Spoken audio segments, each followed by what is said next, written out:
사람은 무엇으로 심든지 심은 대로 거두게 됩니다. 콩을 심은 곳에서는 콩을 거두게 되고 팥을 심은 곳에서는 팥을 거두게 됩니다.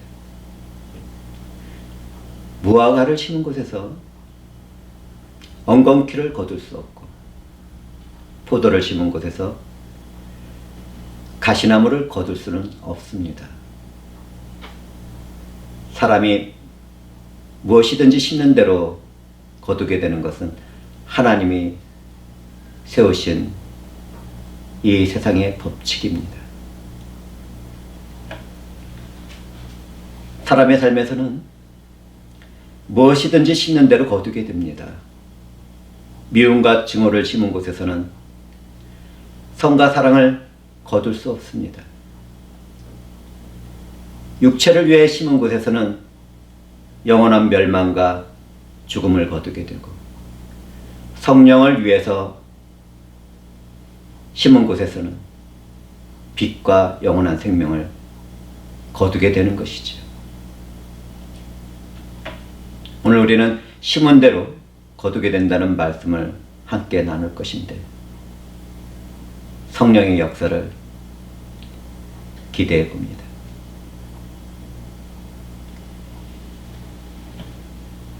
초대교회 때부터 지금까지 교회에는 말씀을 가르치는 자와 가르침을 받는 자들이 있어 왔습니다.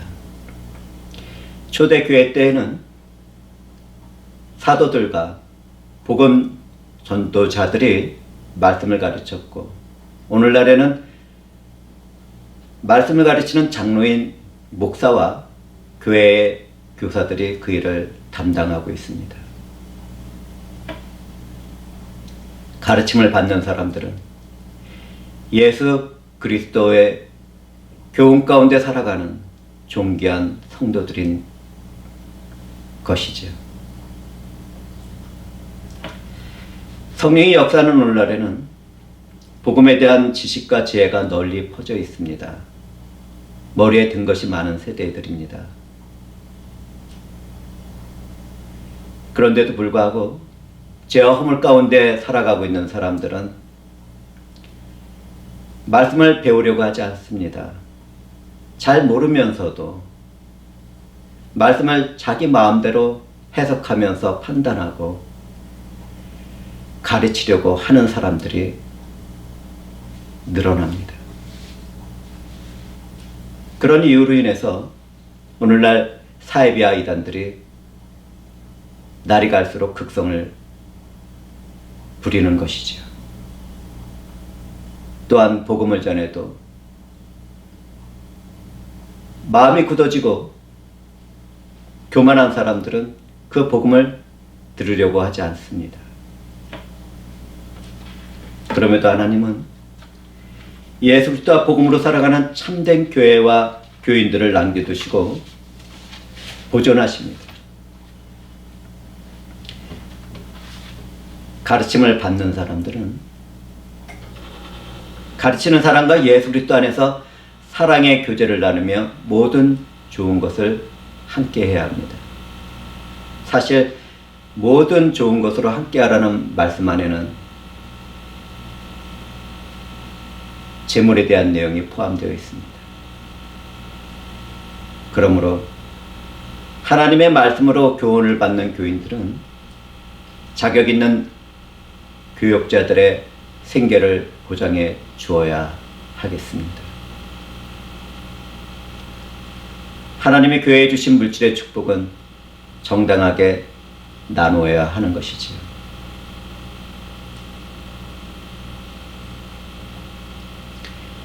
초대교회 때에는 율법주의자들이 교회를 혼란스럽게 만들고 있었습니다. 그들은 하나님의 율법을 지킴으로 하나님 앞에서 의롭게 된다고 주장하고 있었습니다. 그러나 이 세상에서는 율법을 완전하게 지킬 수 있는 사람은 단 한 사람도 없지요. 율법주의자들은 스스로를 속이고 있었습니다. 성경에 의하면 율법의 행위를 짓는 사람들은 율법의 정죄를 거두게 됩니다. 그 끝자락에는 하나님의 심판만이 남게 되는 것이죠. 율법 안에서 이롭다는 선언을 받으려는 사람들은 그리스도에게서 끊어지고 은혜에서 떨어지는 비참한 인생들이 되는 것입니다. 율법주의자들은 율법을 지키기 위해서는 할례를 행하면서도 율법의 정신인 성과 사랑을 나누려고 하지 않았습니다. 성경을 한번 살펴볼까요? 주님은 안식일 날에 손 마른 사람을 고쳐주려고 하셨습니다. 그때 율법주의자들은 주님께 안식일에 병을 고치는 것이 옳은 것인가를 질문했습니다. 말이 질문이지 그들은 선을 행하시려는 주님께 시비를 걸고 있었습니다. 그때 주님은 그들에게 대답합니다. 너희들 중에 어떤 사람이 양 한 마리가 있어 안식일에 웅덩이에 빠졌으면 끌어내지 않겠느냐? 사람이 양보다 얼마나 더 귀하냐? 그러므로 안식일에 선을 행하는 것이 옳으니라. 바리새인들은 안식일에 자신의 재산이 되는 양 한 마리를 웅덩이에서 끌어내는 일을 하면서도 하나님의 형상을 한 사람의 질병을 고치는 것에는 분노를 했습니다. 그들은 스스로 자기를 속이며 선하신 하나님의 일을 업신여기고 있었습니다. 그러나 하나님은 사람들에게 업신여김을 받지 않습니다. 절대로 받지 않습니다. 바리새인들처럼 스스로를 속이게 되면 양심이 굳어지고 은혜의 믿음을 잃어버려서 하나님의 심판을 받아 멸망을 당하게 됩니다. 인간의 모든 행위에는 하나님의 심판이 따르게 되는 것이죠. 주님은 사람들의 열매로 그 사람이 어떤 사람인지를 알 수 있다고 말씀하셨습니다. 좋은 나무마다 아름다운 열매를 맺고 못된 나무마다 나쁜 열매를 맺는 것처럼 사람도 그렇습니다. 사람은 무엇을 심든지 심은 대로 거두게 되는 것이죠.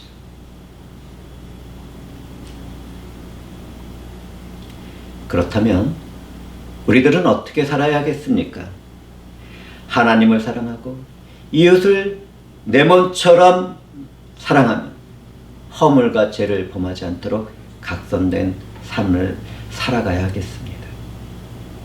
또한 실수는 의도하지 않은 허물과 죄를 범하게 됐다면 회개 가운데 하나님께로 돌아서야 하겠지. 어떤 죄는 드러나서 먼저 심판에 이르고 어떤 죄는 그 뒤를 따르게 됩니다.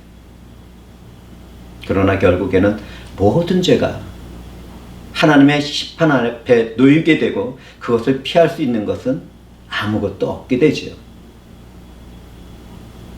누구든지 허물과 죄를 범하고서 회개하지 않는다. 반드시 하나님으로부터 심판을 받고 죄의 값을 치르게 될 것입니다.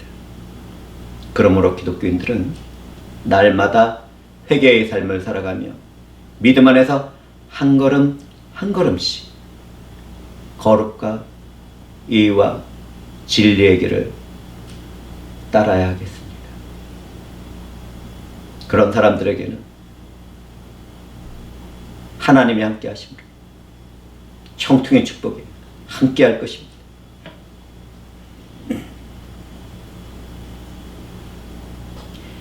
심은 대로 거둔다는 진리를 무시하는 세상 사람들은 때로는 상을 주시고 때로는 심판하시는 하나님을 업신여깁니다.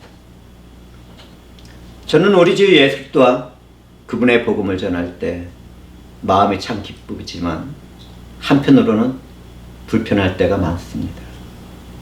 복음에는 영원한 생명에 이르게 되는 권능이 함께하지만 그것을 거부하는 사람들에게는 멸망의 심판이 주어지기 때문입니다.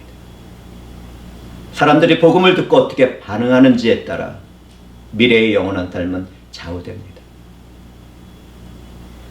예수 그리스도와 그분의 복음을 믿으면 하나님의 자녀가 되는 권세를 받고 영원한 생명과 하나님 나라에 들어가는 그 은혜를 소유하게 됩니다.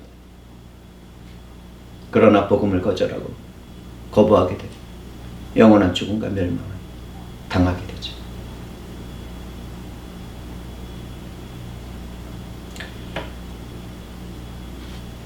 예수 그리스도를 믿지 않는 사람들은 육체를 위하여 심는 삶을 살아갑니다.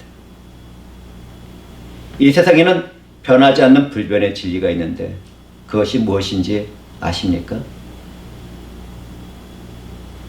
이 세상의 모든 것은 헛되고 낡고 썩어지고 늙어지고 죽게 됩니다. 그런데 이런 세상만을 알고 세상에 속한 일만을 하면서 살아간다면 무엇을 거두게 되겠습니까? 헛되고 낡고 썩고 늙고 죽어가는 것만 거두게 되겠죠. 세상 사람들은 육체를 위하여 심는 삶을 살아갑니다. 자신의 쾌락과 만족을 위하여 음란을 행하고 술에 취하고 마약에 취하는 삶을 살아갑니다.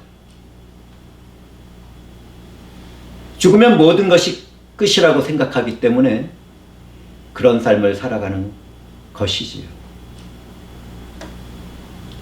그렇지만 우리들의 삶은 육체의 죽음으로 모든 것이 끝나는 것이 아닙니다.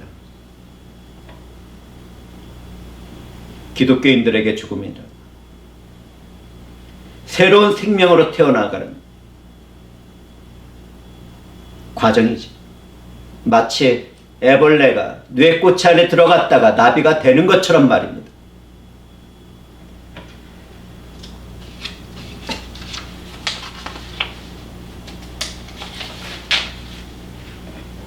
이 세상에는 건강한 육체를 위해서 심는 삶을 살아가는 사람들도 있습니다. 이분들은 세상의 법과 윤례의식을 기초에 두고 자신의 일에 최선을 다해 살아갑니다. 적당한 취미생활과 아름다운 가정을 꾸미기 위해서 노력도 해나갑니다. 내가 잘 살아야겠다는 의기심과 육체적인 욕망을 품은 어떤 사람들은 영리하며 지혜롭습니다. 그렇기 때문에 자신의 삶에서 실패를 통해 배워가며 세상에 속한 명예와 재물과 권력을 얻게 되는 성공을 거두게도 되지. 그럼에도 불구하고 이분들은 육체를 위해서 심었기 때문에 육체로부터 허무하고 낡고 썩고 늙어가고 죽는 것만을 거두게 됩니다. 하나님과의 화목된 관계가 끊어진 육체의 삶을 살아갔기 때문이지요. 하나님과의 화목한 관계를 맺지 못한 사람들은 그분의 은혜를 기대할 수 없습니다. 심판을 받고 영원한 멸망에 빠지게 될 뿐이지. 그렇다면 기독교인들은 어떻습니까? 기독교인들은 이 세상에서 같은 삶을 살아도 예수 그리스도 안에서 회복된 하나님과의 화목된 관계 안에서 살아갑니다. 하나님 안에서 참고 인내하며 성과 사랑을 이루어가다가 영원한 생명을 거두게 되는 것이지요. 여기에서 우리 한번 생각해 봅시다. 이 세상에서 험하고 늙는 것과 죽는 것과 썩는 것을 좋아하는 사람들이 있을까요? 단 한 사람도 없을 것입니다. 누가 그런 것을 좋아하겠습니까? 누가 험하고 늙는 것과 죽는 것과 썩는 것을 좋아하겠습니까? 정상적인 사람들이라면 다 영원한 것을 사모합니다. 하나님께서 인간들에게 때를 따라 아름답게 하셨고 영혼을 사모하는 마음을 주셨기 때문이지.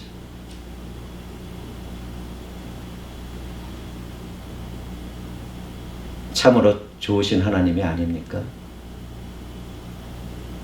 사랑하는 형제와 자매들은 이 말씀을 들으면서 영원한 생명과 희락의 기쁨과 화평을 더 사모하게 되지 않습니까? 그렇다면 내가 갈망하는 그 마음과 영혼대로 성령을 심는 삶을 살아가야 하겠습니다.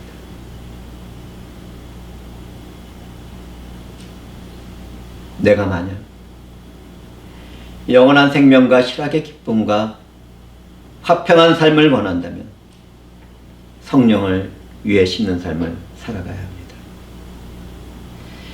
여기에서 성령을 위해 심는다는 것은 진리의 영이신 성령의 인도를 받으며 그분의 권능으로 살아가는 것을 말합니다.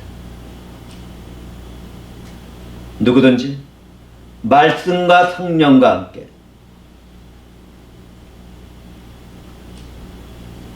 살아가게 된다.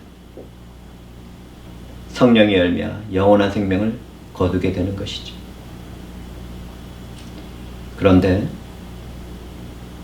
성령의 인도를 받으려면 반드시 예수 그리스도의 대속의 죽음과 부활을 믿는 기독교인이 되어야 합니다. 이 세상의 지식과 지혜로는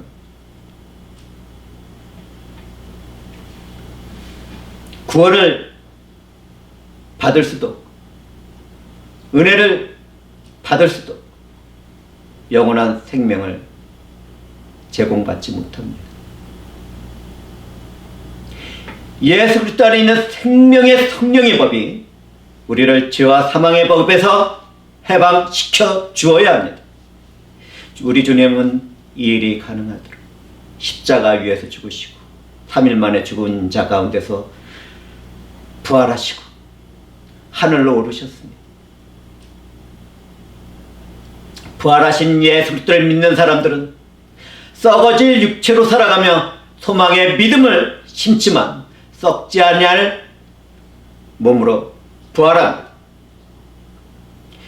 육체의 욕된 것으로 심어도 우리 주 예수 그리스도 안에서 영광스러운 것으로 다시 살아납니다. 약한 것으로 심어도 성령의 권능 안에서 강한 것으로 다시 살아납니다. 주님의 나팔 소리가 들려올 때는 죽은 자들이 썩지 않을 몸으로 다시 살아나며 우리도 변화합니다. 부활 후에 하나님의 영광에 참여하는 영원한 생명이 되는 것은 얼마나 감사하고 기쁜 일입니까? 부활 후에 하나님의 영광에 참여하게 되는 사람들은 정말 복된 사람들입니다. 저는 우리 주 예수로 인하여 우리에게 죽음을 이기고 승리하게 하시는 하나님께 감사와 찬송과 영광을 올려드립니다.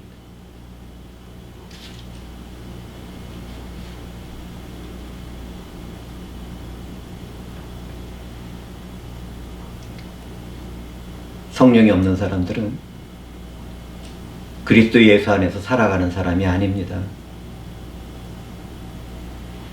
예수 안에서 살아가는 사람들에게는 성령이 내주하십니다. 성령 하나님께서는 우리를 보호하십니다. 하나님의 것으로 인치시고 보증하시지. 성령의 사람들은 이 세상에서 죽든지 살든지 성령의 인도하심을 받아 영원한 생명을 얻게 되었습니다.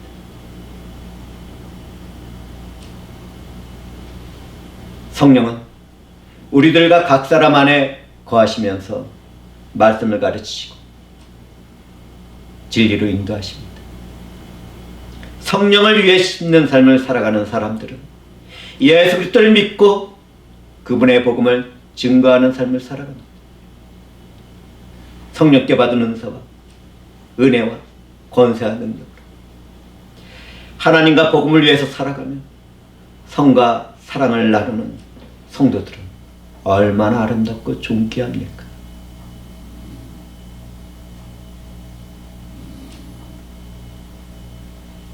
주님은 선한 일을 행하는 사람은 생명의 부활로, 악한 일을 행하는 사람은 심판의 부활로 나온다고 말씀하셨습니다. 여기에서 선한 일은 예수 그리스도를 믿는 것과 그분 안에서 선한 일을 하면서 살아가는 것을 말하죠. 예수 그리스도를 믿는 사람들은 성령을 따라 자신 안에서 선한 일을 이루며 살아갑니다.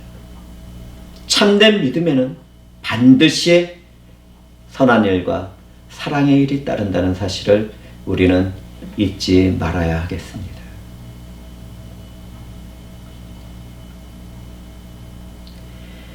성령을 위해 심는 사람들은 기도의 삶을 살아갑니다. 하나님께 예수 그리스도의 이름으로 기도하지 않는 기독교인들은 존재하지 않습니다. 성령의 도움과 능력을 입는 방법에는 기도보다 더 좋은 것이 없습니다. 성령의 사람들은 하나님과 그분의 능력을 구하는 삶을 살아갑니다. 기독교인들이 하나님의 뜻대로 무엇이든지 구하게 되면 그것을 받게 되지. 만약 누구든지 진실하게 하나님께 성령을 구하면 성령을 받게 됩니다. 혹시 여기에도 성령 받기를 기도하고 성령을 받은 분이 계신가요?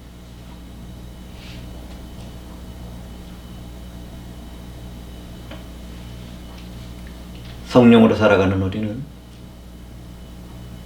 나와 가정을 위해서, 교회와 사랑하는 형제와 자매들을 위해서, 이 세대와 죽어가는 영혼들을 위해서 쉬지 않고 기도하는 삶을 살아가야 하겠습니다. 성령께서 우리의 연약함을 도우실 뿐만 아니라 하나님의 뜻대로 기도할 수 있도록 함께 하십니다. 우리 주님은 우리 중에 두어 사람이 합심하여 무엇이든지 구하면 그 자리에 함께 하시겠다고 말씀하셨습니다.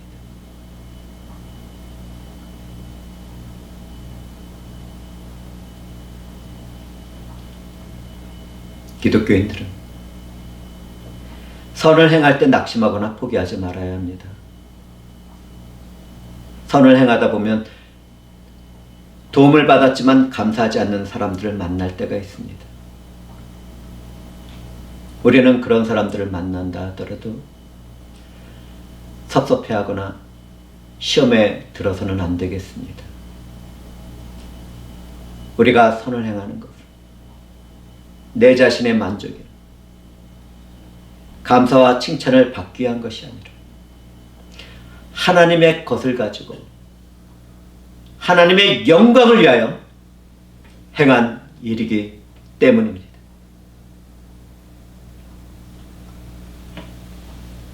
그런데 저도 때로는 선을 행하면서도 주저할 때가 있습니다. 인간적으로 바라볼 때 어떤 사람들은 도울 가치가 없는 경우도 있기 때문입니다. 그럼에도 저는 곧바로 마음을 고쳐잡고 선을 행하는 일을 멈추지 않습니다. 사랑이신 하나님의 생각은 부족하고 한계가 있는 저와는 다르고 우리 주 예수 그리스도는 허물과 죄 가운데 죽어야 할 죄인으로 살아가는 나를 사랑해서 대신 죽으셨으니까요. 어떻게 제가 그런 은혜를 받고 선을 행하는 일을 멈출 수 있겠습니까?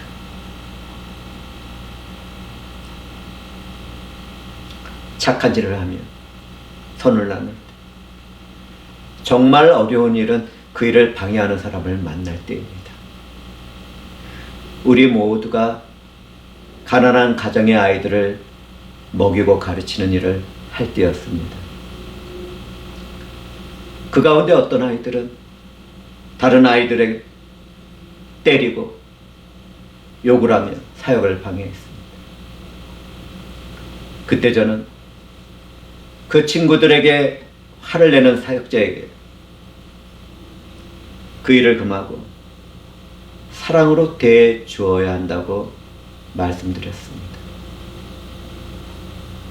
선을 행할 때는 사랑을 품은 것보다 더 좋은 무기가 없거든요. 사랑은 기독교인들이 소유한 가장 강력한 무기입니다.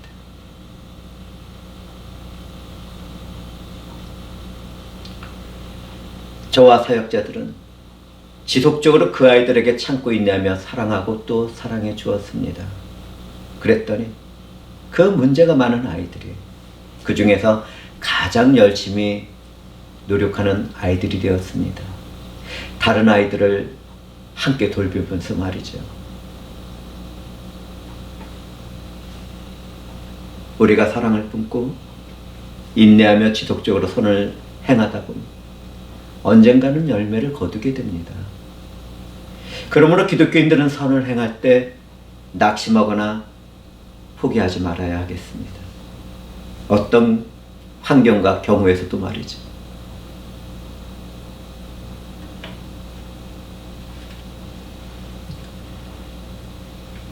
저는 선을 행하다가 낙심하고 지치고 포기하는 사람들을 가끔 보게 됩니다.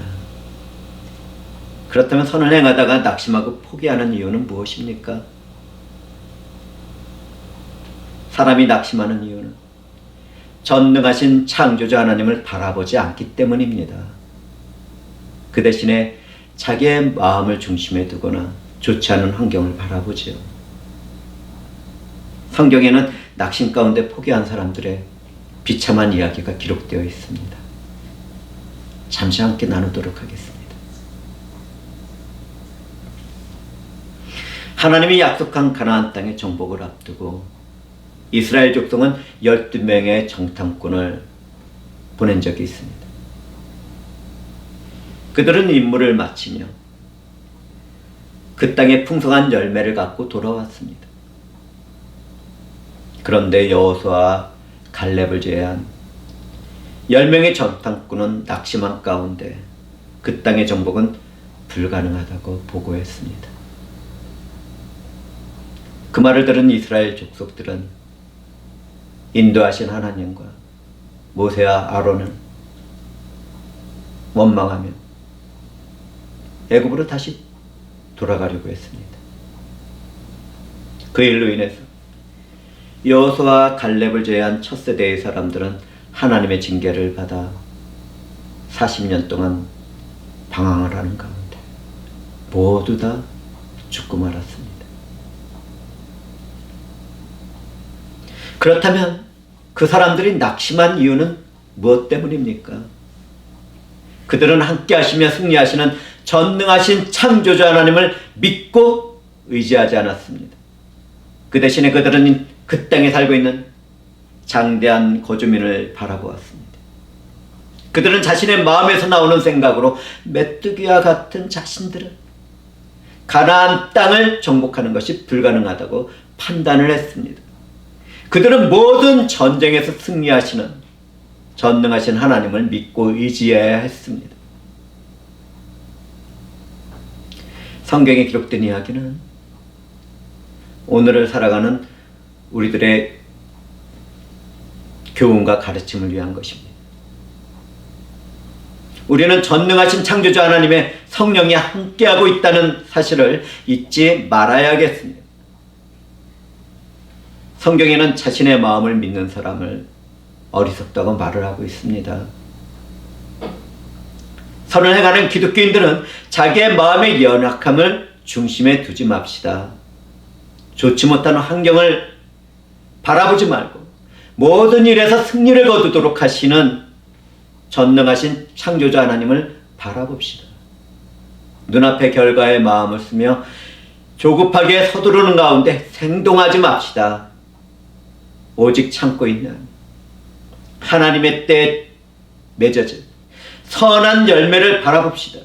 동시에 우리는 좋은 환경에 성령의 일에 방해가 된다는 사실도 잊지 말아야 하겠지요.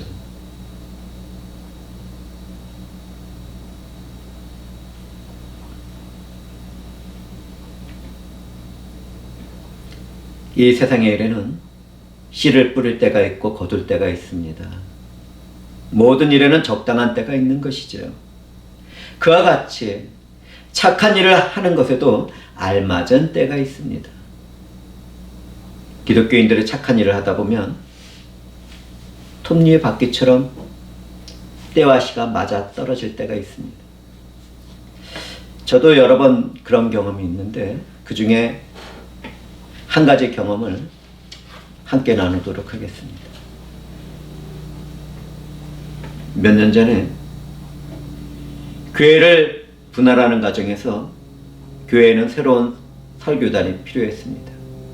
저는 인터넷에서 마음에 드는 강대상을 찾았는데 지금 사용하고 있는 것입니다.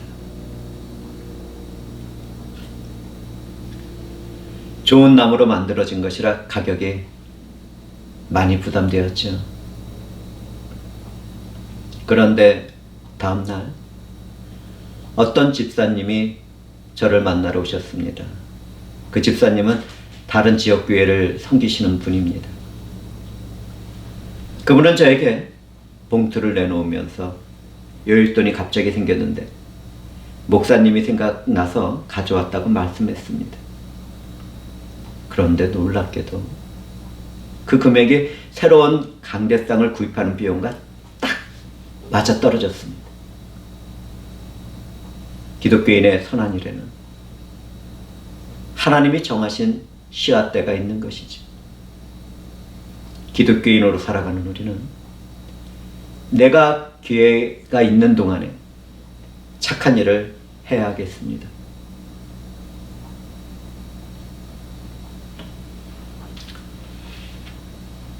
우리는 살아가면서 우선되는 일을 생각하고 그 일부터 처리합니다.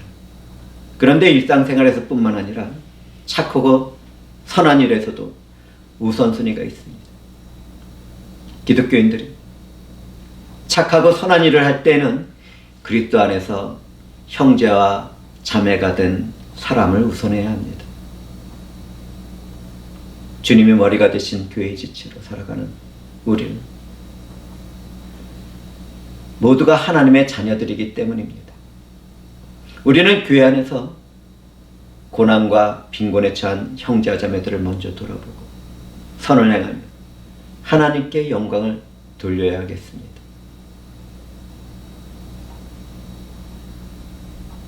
최선의 삶을 살아가면서도 어려움을 겪는 형제와 자매들이 있다.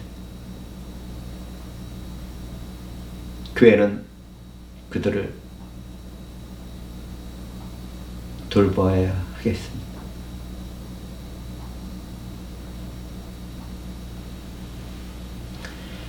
우리는 오늘 심고 거두는 일에 대해서 말씀을 나누었습니다. 육체를 위해서 심으면 허무하고 낡고 썩고 늙고 죽어가는 것만을 거두게 되겠습니다. 성령의 역사를 따르지 않는 육체의 삶은 다 그렇게 되고 말합니다. 그런데 성령을 위해서 심는 삶에는 성령의 열매와 영원한 생명을 거두게 됩니다. 그렇다면 우리는 육체를 위하여 심는 삶을 살아가겠습니까? 아니면 성령을 위해서 심는 삶을 살아가겠습니까? 성령을 위해서 심는 삶을 살아가야 하겠죠.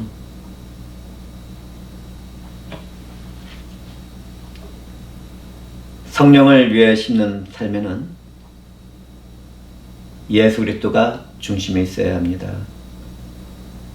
나를 위해서 십자가의 대속의 죽음을 당하고 부활하신 우리 주 예수 그리스도를 믿고 증거하는 것이 성령을 위해 심는 삶에서 가장 우선되는 일입니다. 그 후에는 성령과 말씀에 순종을 하면서 참고 인내하며 성과 사랑을 나누는 삶이 되어야 하죠.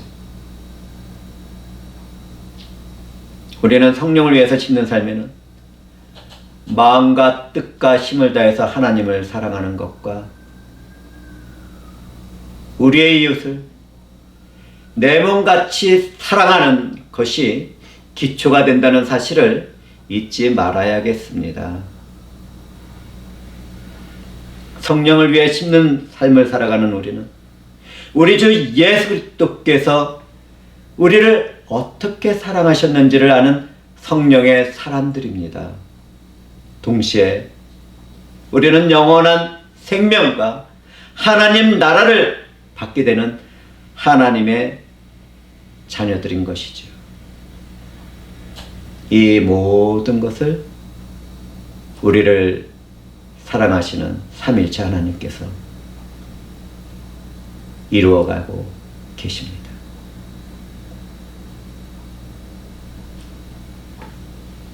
기도하시겠습니다. 주 하나님 감사합니다. 주께서 말씀을 통하여 저희들에게 교훈을 주시고 가르침을 주셨사오니 저희들이 성령을 위해 심는 삶을 살아가며 빛과 영원한 생명을 거둘 뿐만 아니라 이 세상에 성과 사랑을 심어 하나님의 영광의 빛이 어둠을 비치도록 하겠나이다. 주의 성령께서는 친히 저희들에게 힘과 권세와 능력이 되어주시고 주 예수 그리스도와 복음을 증거하는 삶에서도 가난하고 소외되고 핍박과 곤란을 당하는 사람들을 돕는 삶에서도